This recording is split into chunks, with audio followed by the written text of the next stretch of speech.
Oke teman-teman, kali ini aku akan berbagi info lagi mengenai penelitian pra-eksperimen. Sebelum kita lanjut, aku ingin titip pesan agar untuk selalu berprasangka baik, husnuzon, hindari berprasangka buruk karena ucapan teman-teman menggambarkan kepribadian teman-teman yang sebenarnya. Oke, kita masuk ke apa itu penelitian pra-eksperimen. Jadi penelitian pra-eksperimen ini merupakan bagian dari penelitian eksperimen murni. Jika penelitian eksperimen murni itu dilakukan di laboratorium, namun di penelitian pra-eksperimen ini kita melakukan penelitiannya di dalam kelas. Jadi di bidang pendidikan lebih sering digunakan penelitian pra-eksperimen ini.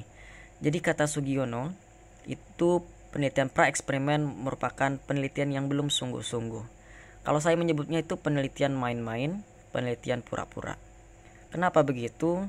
Karena nantinya hasil belajar dari penelitian ini itu banyak dipengaruhi oleh banyak hal. Contoh, kita menggunakan dalam penelitian pra-eksperimen ini misal menggunakan model make a match.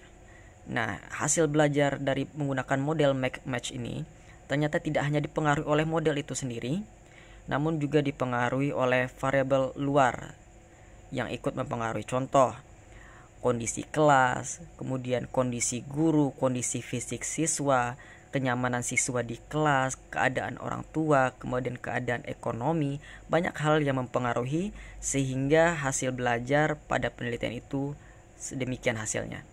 Jadi tidak serta-merta hasil penelitian itu, hasil belajar siswa dipengaruhi oleh variabel independennya, variabel atau model pembelajaran yang digunakan. Nah, oleh sebab itu maka pada penelitian ini ada namanya variabel kontrol. Selain dari variabel X dan Y atau biasa kita sebut dengan variabel independen dan variabel dependen. Variabel dependen itu variabel terikat, misalnya hasil belajar, kemudian variabel independennya adalah model pembelajaran. Nah, disebut juga dengan variabel kontrol. Kenapa disebut dengan variabel kontrol? Apa fungsinya? Jadi variabel kontrol ini nantinya akan meminimalisir pengaruh lain, variabel lain selain dari penggunaan model itu. Contoh, di kelas eksperimen kita menggunakan media PowerPoint, video pembelajaran ataupun modul di kelas kontrol. Nah, di kelas eksperimen kita juga gunakan PowerPoint, video pembelajaran, dan juga modul. Kenapa begitu? Karena untuk menyetarakan agar hasil belajar dari kedua kelas tersebut hanya dipengaruhi oleh penggunaan model yang kita gunakan.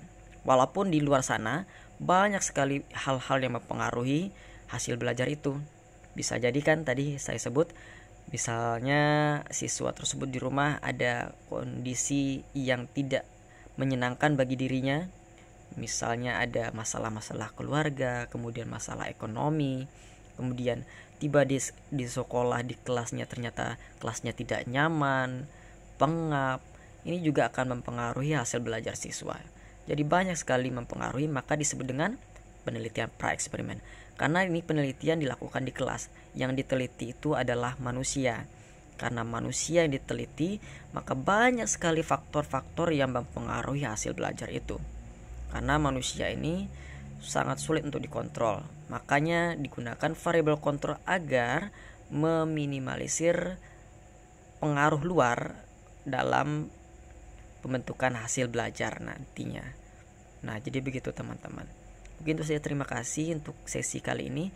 Nanti saya akan lanjutkan dengan pokok pembahasan lainnya. Jangan lupa di subscribe, like, dan komen. Terima kasih.